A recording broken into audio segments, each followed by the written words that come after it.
will tell you a story of a generation. 2,000 years ago, ihuman na. Jesus, the Lamb of God. He was slain, and His blood was shed on the cross of Calvary. It's already finished. Regardless kung kinsay nibiya sa imong kinabuhi, the heart of God for you is always to bless you.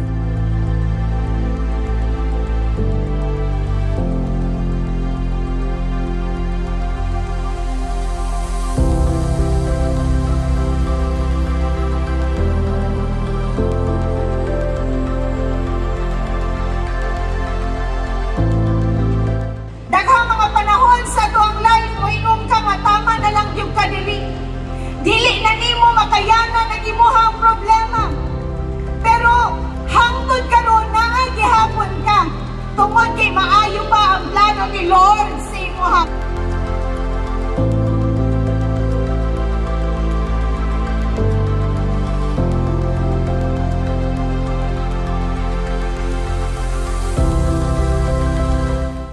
Ang plano ni Lord dili lang nga i-bless ka, kundi i-bless po ang imong pamilya.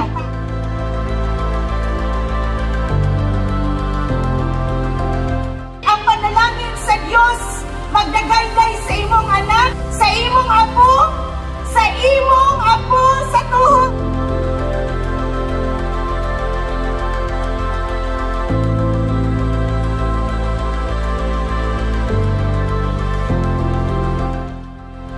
Jesus said, it is already finished. From broken relationships to a family that is filled with joy, favor, and blessing.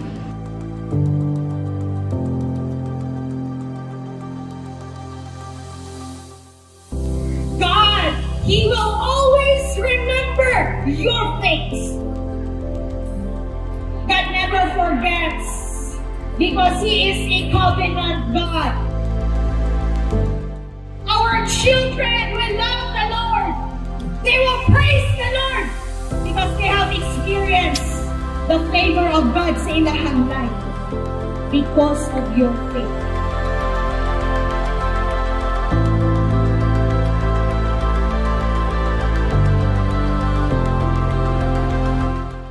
This ribbon will represent the blood of Jesus over your family. God loves you. God loves your family. God loves your generation.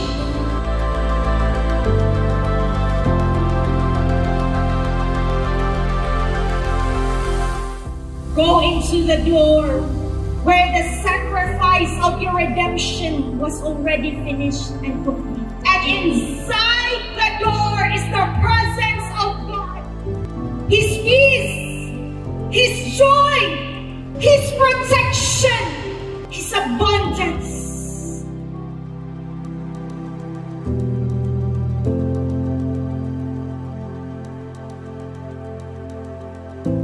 So all who receive Him, to those who believe in His name, He gave the right to become children of God.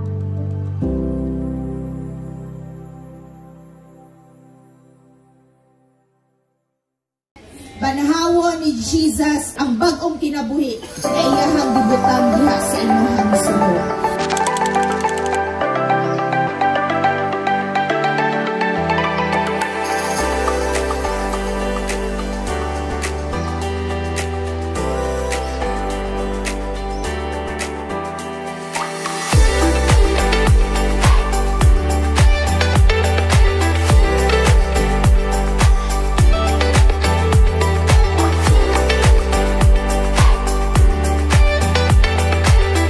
I believe sa akong pag-celebrate karon sa Family Day, ang langit ga pista sa Diyos. Tungod kay daghang mga tao nakakaplag sa presensya sa Lord sa ngalan ni Jesus.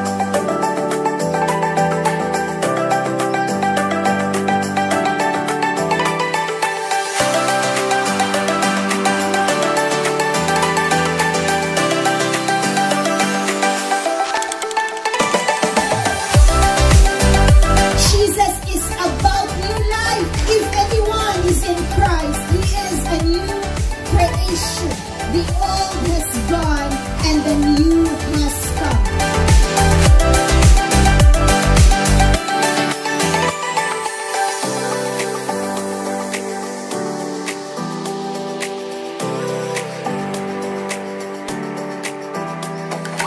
Ang imuhang pag-unlod sa tubig is a picture of your death in Christ.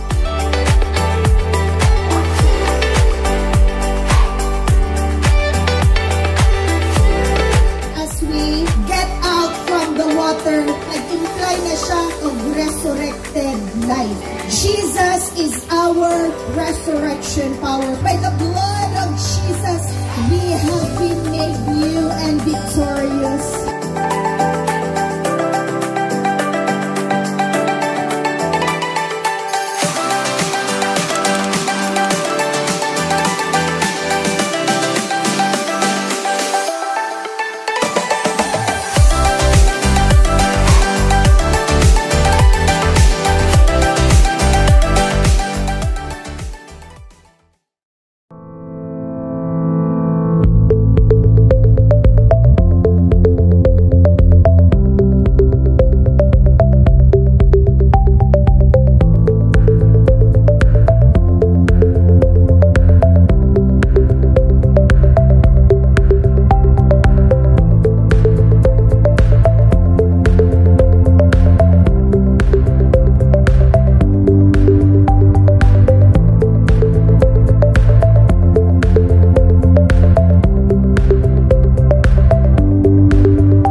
Saints and angels,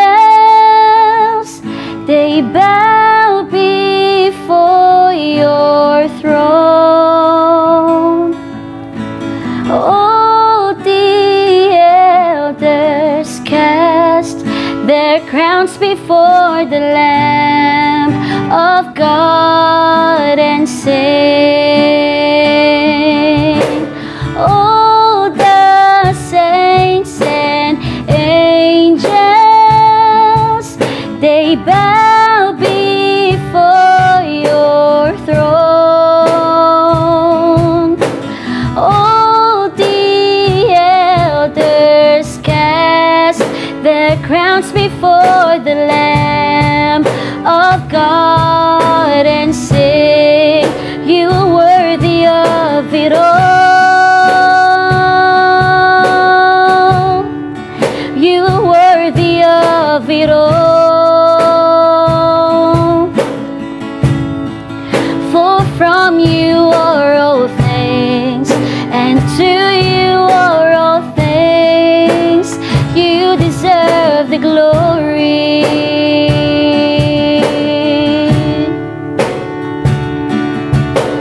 All the saints and angels, they bow before your throne. All the elders cast their crowns before the Lamb of God and sing, you are worthy of it all. You are worthy of it all. For from you are all things, and to you are all things. You deserve the glory. You are worthy of it all. You are worthy of it all.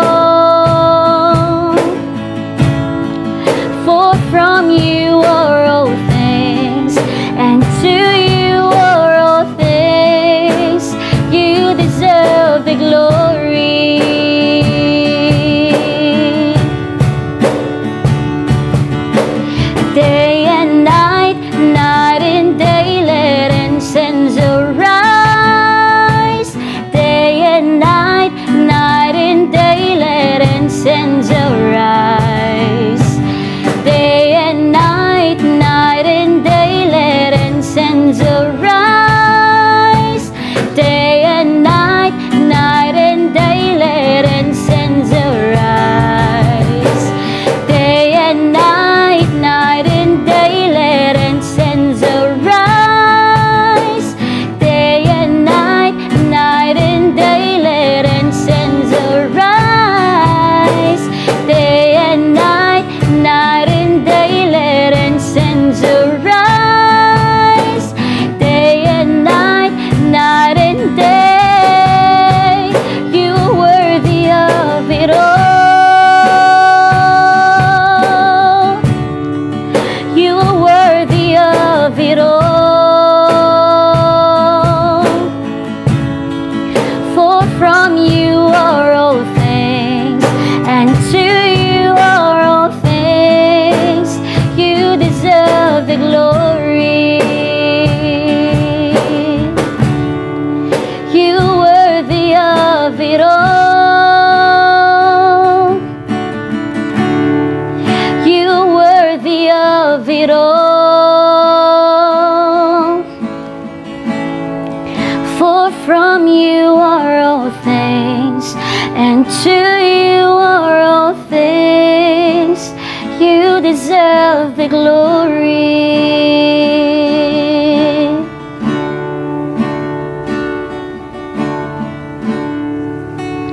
Worthy is your name, Jesus. You deserve the praise. Worthy is your name. Worthy is your name, Jesus. You deserve the praise. Worthy is your name.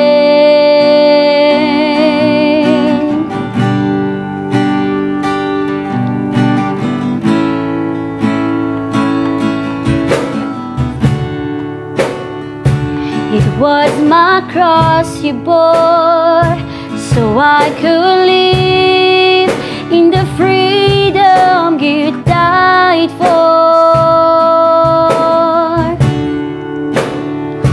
And now my life is yours, and I will sing of your goodness forevermore. It was my cross you bore, so I could live in the freedom you died for. And now my life is yours, and I will sing of your goodness forevermore. Worthy is your name, Jesus. You deserve the praise. Worthy is your name. Worthy is your name, Jesus. You deserve the praise. Worthy is your name. Worthy is your name, Jesus. You deserve the praise. Worthy is your name. Worthy is your name, Jesus. You deserve the praise. Worthy is your name. Be exalted now in heaven as your glory fills this place. You alone deserve our praise. You're the name above all names. Be exalted now in heaven as your glory fills this place. You alone deserve our praise. You're the name above all names. Be exalted now in heaven as your glory fills this place. You alone deserve our praise. You're the name above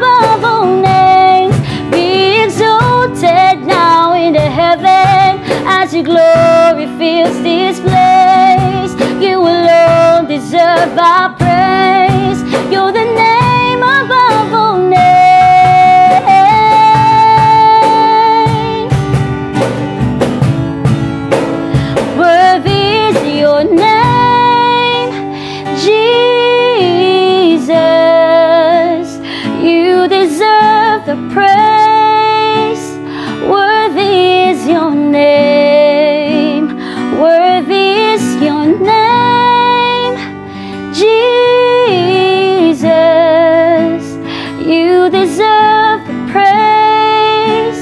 Worthy is your name.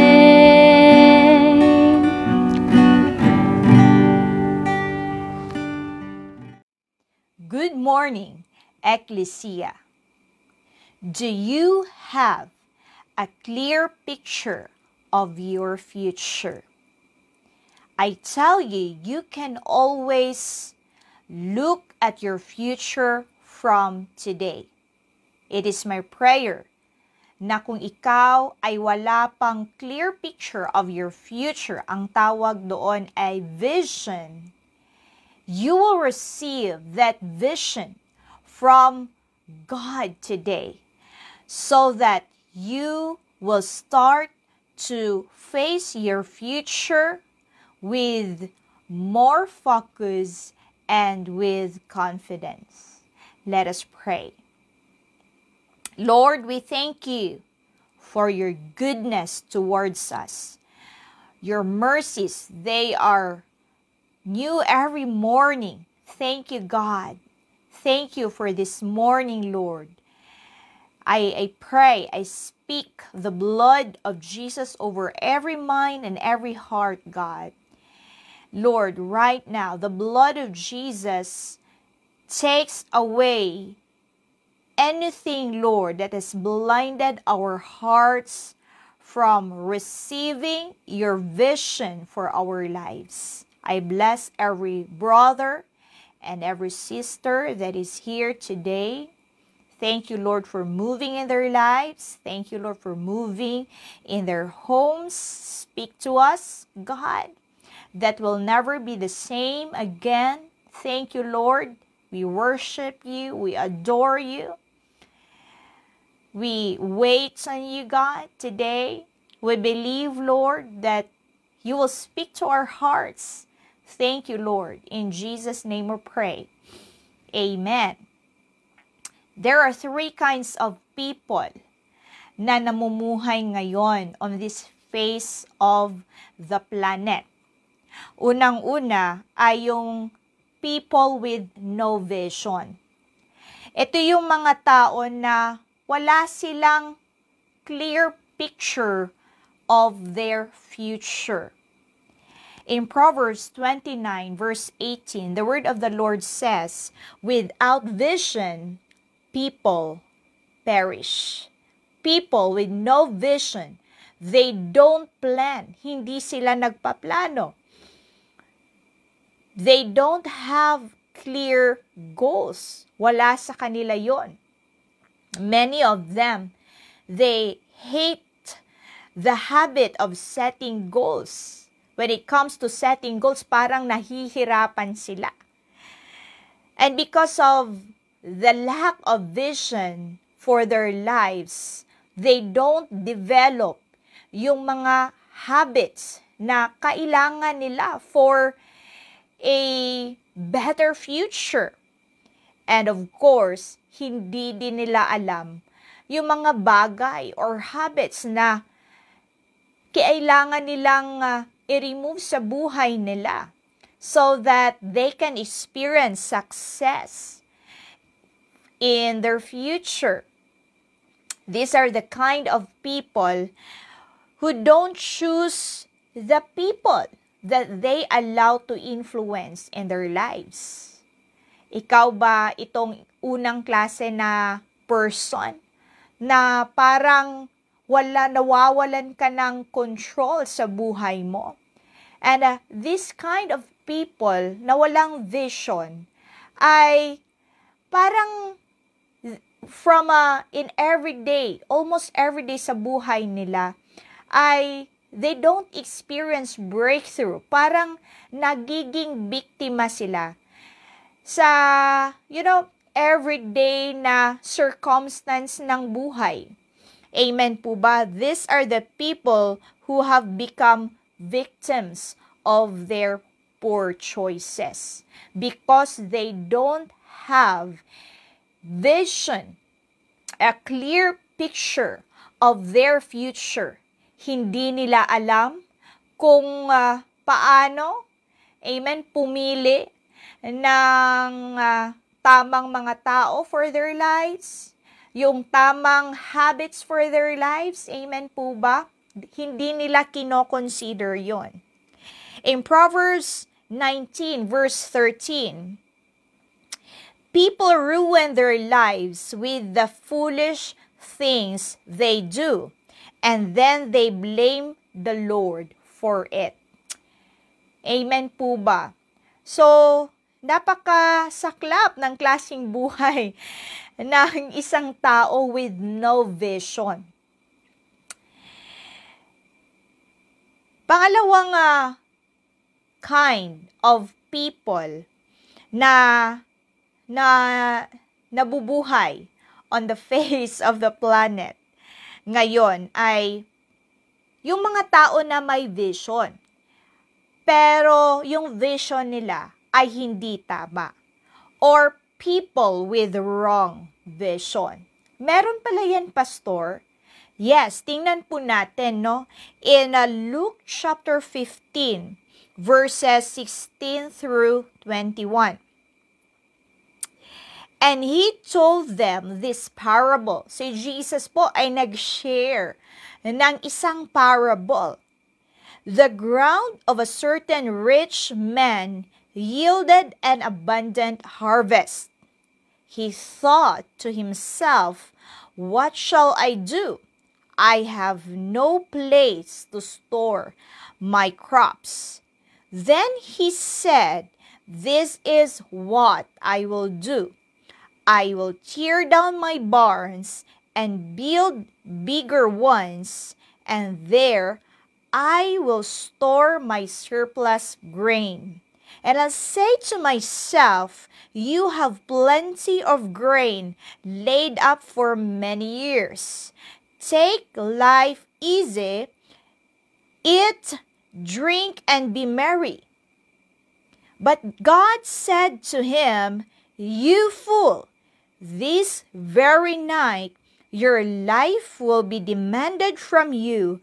Then who will get what you have prepared for yourself?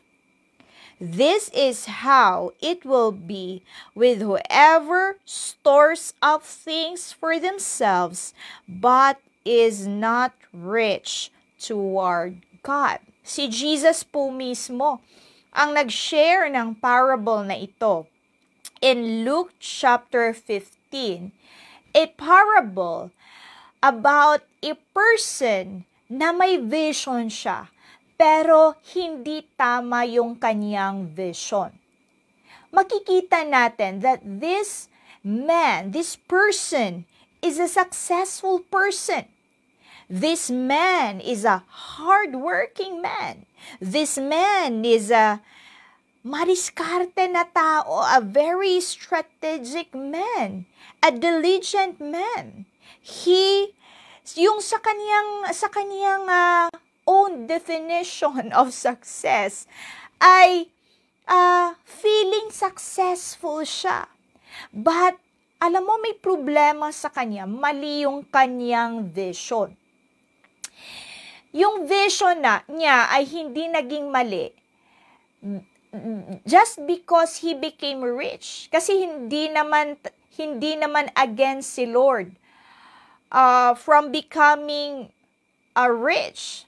Kung tayo ay will become rich, hindi against si Lord doon. Alam mo, saan siya nagkamali? Sa kanyang vision, when he did not align his vision to God's purpose. Makikita natin, no? Sabi niya dito, kasi nga puno na yung overflowing na yung kanyang harvest. Yung success niya, yung vision niya ay nakafocus lamang sa kanyang sarili and not to God's purpose for his life. Kaya sabi niya, then he said, "This is what I will do." Nagkaroon siya ng vision ngayon. Sabi niya, "I will tear down my barns. at magbibuild ako ng mas malaki. And there, I will store my surplus. And I will say to myself, mag-rejoice ka na. Diba? Sabi niya, you have plenty of grain laid up for many years.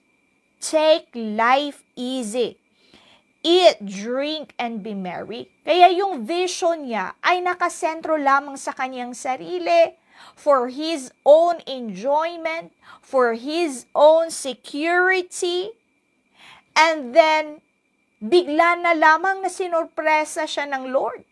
Sabi ng Lord sa kanya, you fool, this very night, your life will be demanded of you.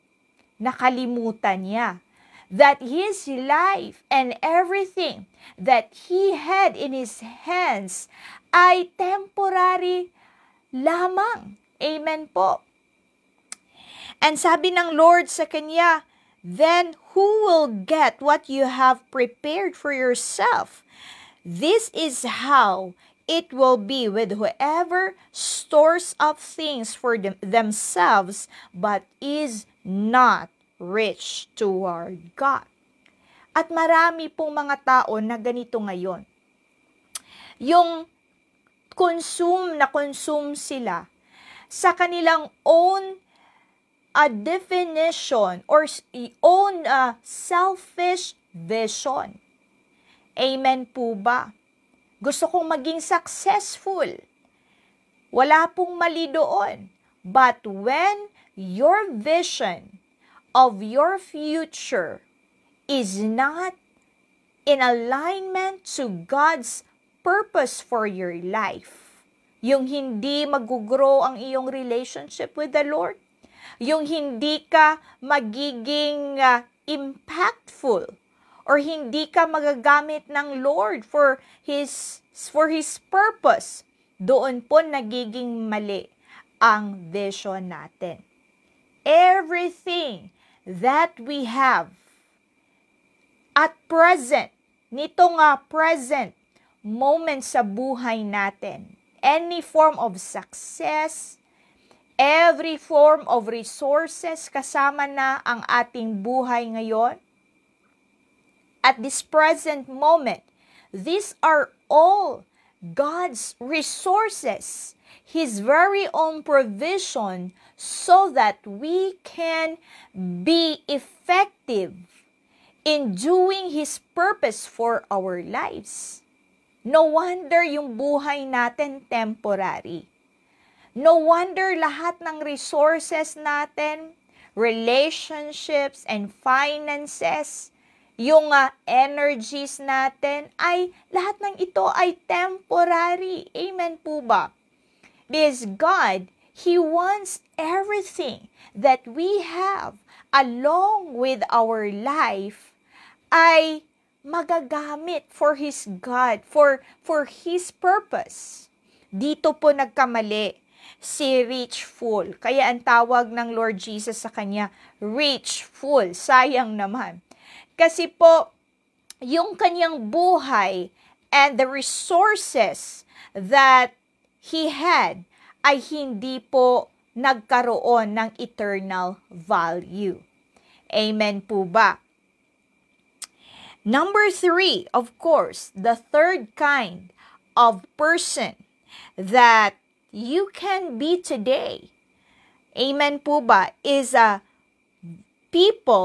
person that receives the vision from God. At ito po yung prayer ko to every one of us. Amen? Alam niyo po, in Genesis chapter 1, verse 26, remember, my brothers and sisters in the Lord, that when God made man, He made man with a vision. Tingnan po natin in Genesis chapter 1:26. Sabi dito, then God said, let us make man in our image, in our likeness. So that, ayun, may so that dyan. Ibig sabihin, may purpose si Lord. Yung vision ng Lord. Sabi ng Lord, yung let us make man according to our own image and likeness. Hallelujah! Yung may glory ng Diyos sa buhay natin. So that, yung so that dyan, mga kapatid, ay ibig sabihin may purpose. May purpose tayo. I want you to comment it down sa ating comment section. May purpose pala ako. Why God made me after His own likeness and image. Amen po ba? Because I have a purpose, so that they may rule over the fish in the sea and the birds in the sky, over the livestock and all the wild animals, and over all creatures that move along the ground. Hallelujah! Every person na create ng Lord, and it includes you. God created you for a purpose. May purpose. Lahat ng details ng make-up ng buhay mo, God has a purpose. Kaya nga yung height mo may purpose. Yung family background mo, God has a purpose for it. Yung every detail of your past, may part ng iyong past na hindi mo nagustuhan, God has a purpose for it. Yung shape ng ilong mo, God has a purpose for it. Amen po ba? Kung saan ka mang location, God has a purpose for you. Even John, with the passion, the kind of passion that you have, God has a purpose for you. God made you according to His likeness and image. Ibig sabihin, God, He wants His glory to be reflected in your life. And that is for His purpose. The moment a person lives apart from his God-given purpose, nawawala siya doon sa kanyang value. Amen po ba? Hallelujah. Now, my question to you this morning is, ano ba yung vision mo sa buhay mo? Ikaw ba yung person ngayon na masasabi mo, Pastor, alam mo, Pastor, wala akong vision. Kaya many times ay nagiging victim ako to everyday circumstance ng buhay. Kasi nga, yung dream ko lang is to enjoy life. Well, enjoying life is not your purpose. You have a God-given purpose. Every breath that God has given you sa buhay mo, God, He provided it, He allowed it for you to complete your God-given purpose. That is the vision of God for you. Kaya kung ikaw ngayon ay isang person na masasabi mo, Pastor, wala akong vision eh. Wala akong makita about my future. Because isang indicator ng isang person na walang vision ay hindi siya ganoon ka-excited to face his future. Lahat ng nakikita niya ay negative. Nababalot siya ng fear of the unknown, fear of the future. This is a kind of person na tinatawag sa Word of God is yung blind, spiritually blind. Kasi hindi niya ma-discern yung move ng Lord sa buhay niya. At many of His choices, many of His everyday choices ay ginagawa niya out of His temporary emotions. Kaya pag may problema, hindi na kumakain, or when it comes to relationships, ay madali na lamang bumitaw. When there is a test that comes sa buhay niya, ay hindi agad-agad makabounce back, hindi makabangon. Nalulugmok sa isang failure. nakakain ng, negative na habit sa buhay niya. Nasisira yung buhay niya. Kaya sabi ng Word of God, for without vision, people perish. Hindi niya nakikita yung value ng buhay niya. Hindi niya nakikita yung glory of God sa buhay niya. Why? Because this kind of person is ignorant and is not living according to his purpose. Walang vision sa kanya. Alam mo, maraming mga tao ngayon, yung statement nila, sabi nila ganito, gusto ko nang mamatay. And why? Kasi nga, wala na silang nakikitang bright future. And God, He doesn't want you na yung makikita mo na lang sa future mo ay darkness.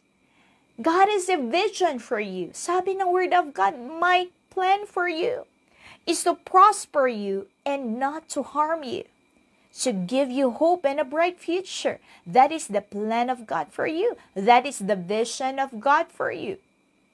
Hallelujah! Tingnan po natin ang isang person na naka-receive po siya ng vision from God. And it is my prayer that today, again, you will receive the vision from heaven.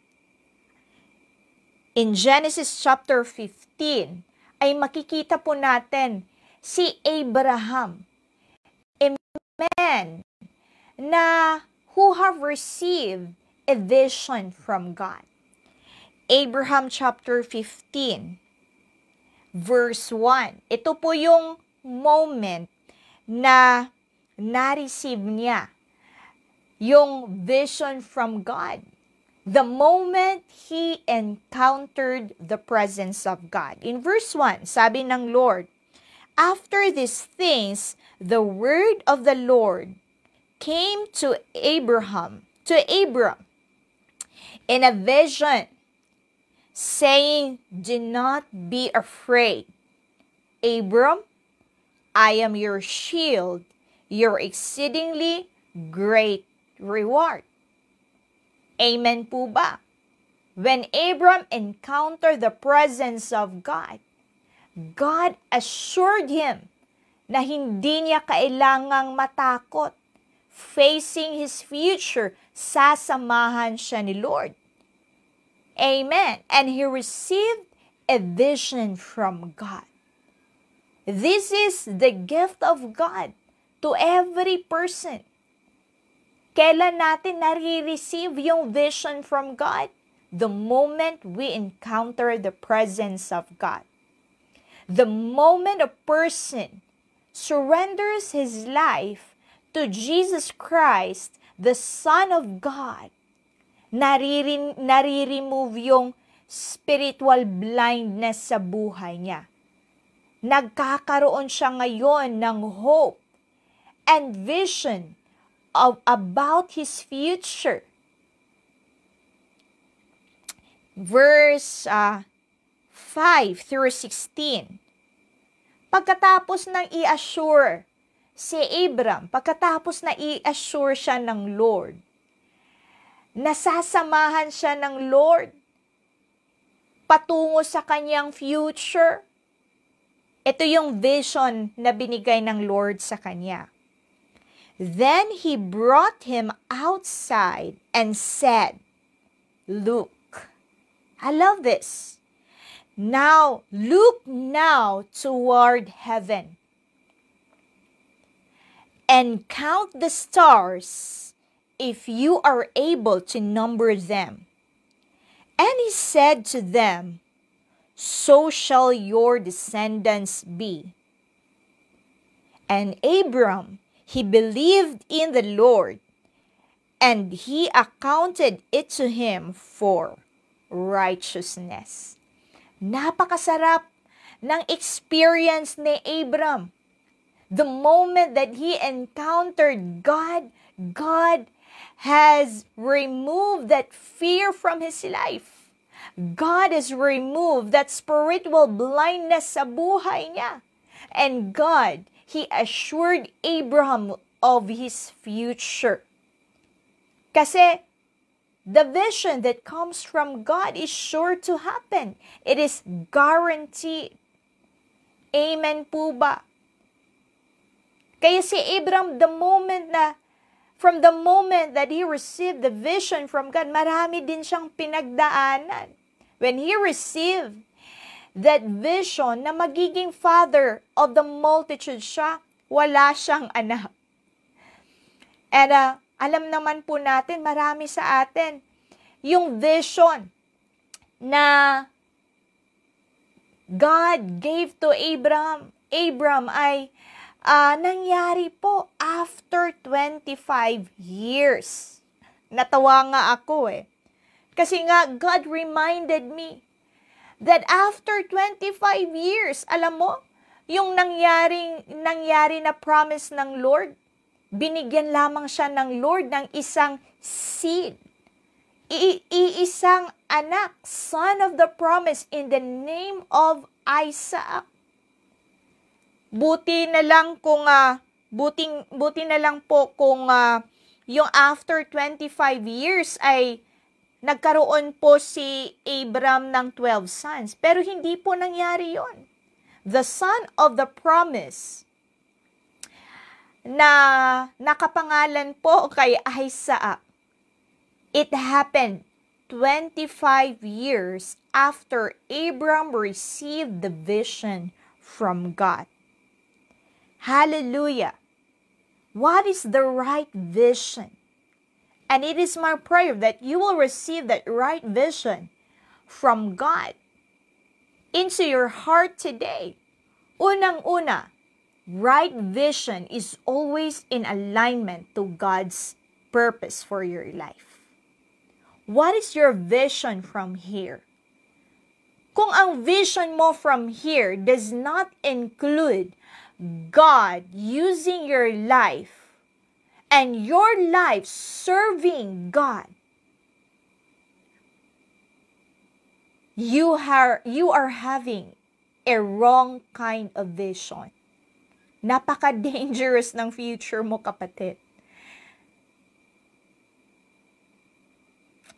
But if you are that kind of person na masasabi mo, Pastor, wala akong vision you can start from here to receive that vision from God na makikita mo in the future that you are serving the Lord. Because serving the Lord is your ultimate purpose. Kung bakit ginawa ng Diyos ang tao ay para ma-serve yung purpose ng Lord sa buhay niya.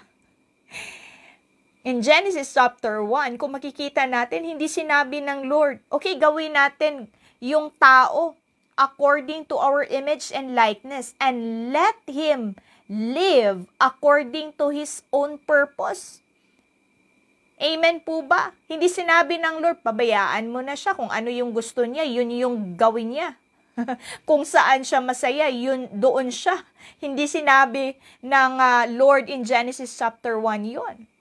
Amen po. Minsan kasi sa atin, yung especially what the world is teaching to our generation today, sinasabi, dito ako masaya Oo, ang importante, happy lang, di ba? Oo, ang importante, nag-i-enjoy ako. But that is not your purpose. Your purpose is to complete God's vision for your life. Right vision is always in alignment to God's purpose for your life. The time you receive the vision from God and you will obey that vision sa buhay mo, then you will start walking in the blessing and the favor of God. Si Abram, of course, when he was at the age of 75, he had no son. And Sarah was a barren woman. Pero nagkaroon siya ng vision. And from the moment he received that vision from God, he obeyed God. He walked according to His God-given purpose day after day after day. 25 years po yun. Hindi sinabi ni Abraham na, okay Lord, maniniwala ako sa promise mo. Maniniwala ako sa iyo. I will live according to my God-given purpose kung ibibigay mo na yung promise mo sa akin. Hindi po. The moment Abraham received that vision about his future, it was the moment that he started to walk in obedience to God. Amen po ba? And he experienced increase. He experienced material increase. He experienced God's favor and protection. Dumating din yung mga araw na na-threaten din siya ng mga kaaway niya. He faced different battles from the day that he received the vision from God. And he also failed. Di po ba? He also failed. Kasi nga, na-produce nga si Ismael. He also failed. But anyhow, yung vision ng Lord ay nangyari po sa buhay niya. Sabi ng Word of God, and he believed in the Lord, and he accounted it to him for righteousness. The right kind of vision is always in alignment to God's purpose for your life. The right kind of vision is not self-centered. Hindi po ito self-centered. Amen? Kung makikita po natin, every person that has received vision from God ay always ginagamit ng Lord to impact or lead their generation. Si Abraham po ay naging father of the multitude po si Abraham. Kaya ang tawag po ng Lord sa kanya, the father of faith. Amen po ba? And his obedience to his God-given vision has become a great example for every one of us. Hallelujah! What is your vision from here? It is my prayer na ngayon ay matuto kang bumalik to the God who created you. When God created you, hindi ka ginawa ng Lord na parang mistake lang. Siguro you are a person ngayon na may nagsabi sa'yo na parang mistake ka lang. Or many times sa buhay mo, iniisip mo na maraming mistake sa buhay mo. Your past was a mistake. Yung family kung saan ka nabilong ay mistake. Yung personality mo ay mistake. Lahat ng about you ay mistake. That is because hindi mo pa natanggap yung vision ng Lord sa buhay mo. Ano ang gagawin ko, Pastor? I want to have a clear vision of my future. If you are that kind of person, comment it down sa comment section ngayon. I want to have a clear vision of my future. Napakasarap when you face your future with all certainty and confidence. Yung may clear picture kung ano yung mangyayari sa buhay mo. Not because you are good, but because God is good and He is in control of your life. He is the beginning and the end of your life. Amen po ba? So, paano mo marireceive yung vision? Unang-una, you have to give your life to God through His Son, Jesus Christ. You have to surrender your life to God. Because the Spirit of God will come to you. He is the Spirit of vision. Amen. And He will activate your spiritual eyes na maa-appreciate mo yung plan ng Diyos sa buhay mo. That could only happen when you receive Jesus Christ in your heart. When you believed on the Son of God for the forgiveness of your sins. Amen. When you surrender your life to God, God will be able to use your life in His purpose, according to His purpose. Amen. Kaya maraming mga tao ngayon nami-mislead sila sa kanilang wrong vision. Alam naman po natin yung wrong vision, it's self-centered. Kaya kung mapapansin natin, the people with the wrong kind of vision, wala silang pake kung ang Diyos ay natutuwa or na-o-offend with the kind of life that they are having. Pangalawa, wala silang pakialam kung they have made a good impact to other people or sa generation na ito, or may nahaharm silang mga tao. Why?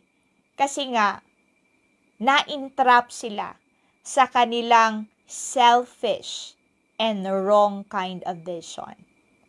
But the moment you receive the vision from God, you will become a blessing to many other people. God will honor you as you honor Him, living with the vision that God has for you. Amen.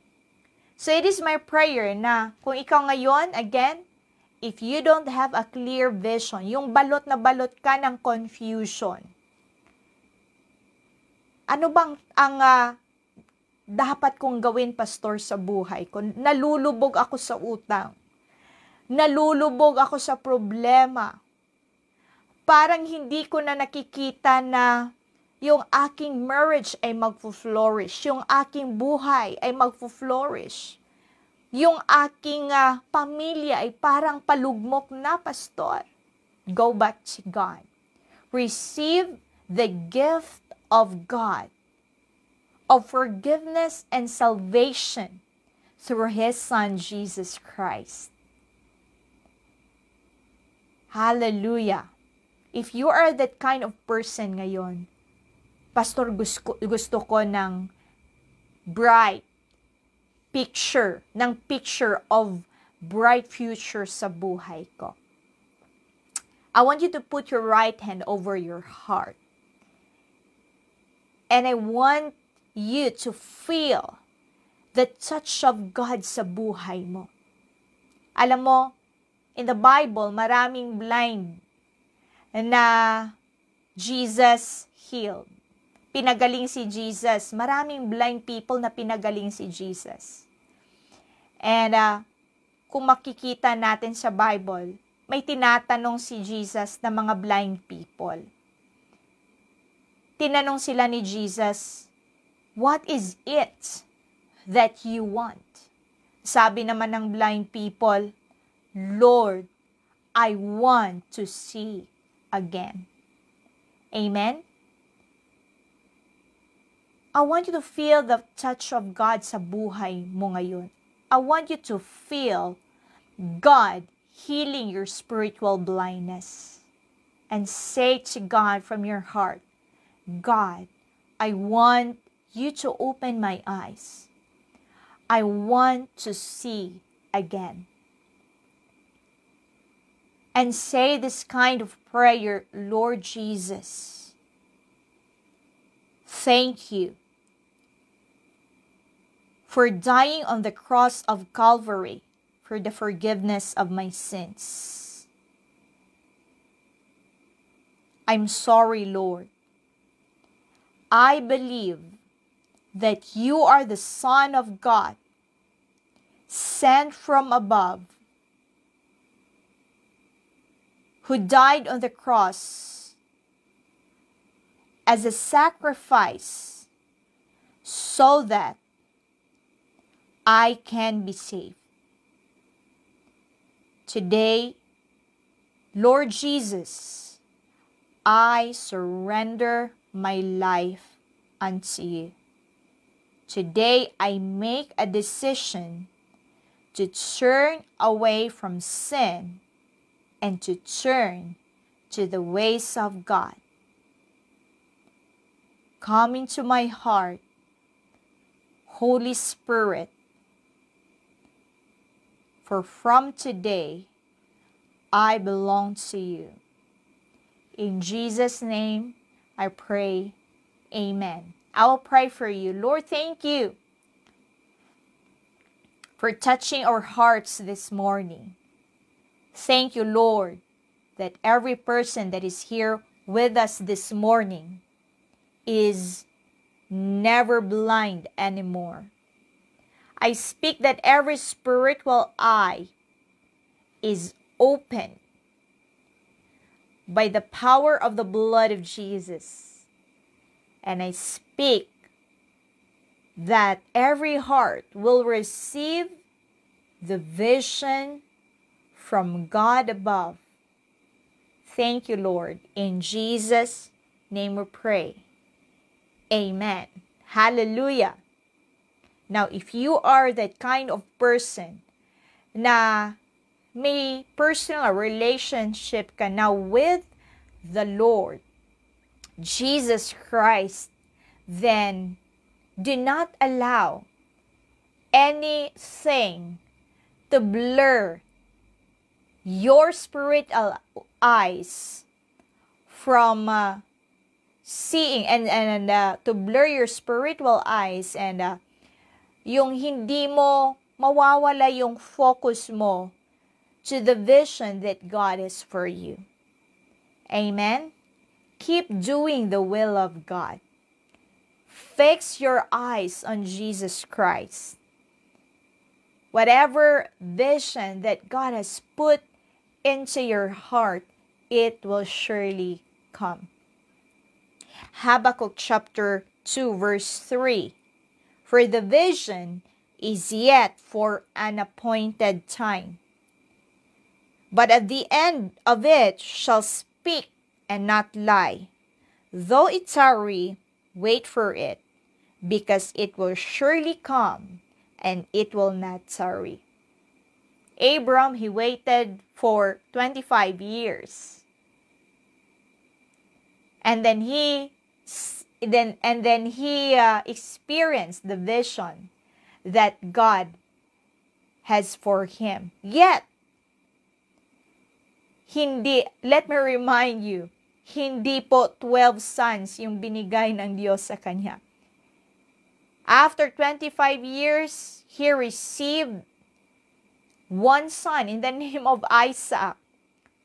Pero hindi minaliit ni Abram yung promise ng Lord sa buhay niya. Because from this one son of the promise ay nabuo po yung promise ng Lord sa kanya that Abram became the father of nations. Amen po. So if you are that son of God or daughter of God na mas sasabihin mo, Pastor, parang medyo matagal-tagal na yung vision na binigay ng Lord sa akin, pero parang hindi pa na-fulfill. Now, keep obeying God and keep trusting the Lord, because the vision that God has appointed for you is it will never tarry. May appointed time tayong lahat. Yes, it could take you 25 years, for some 14 years, but the vision of God is guaranteed to come. Hallelujah.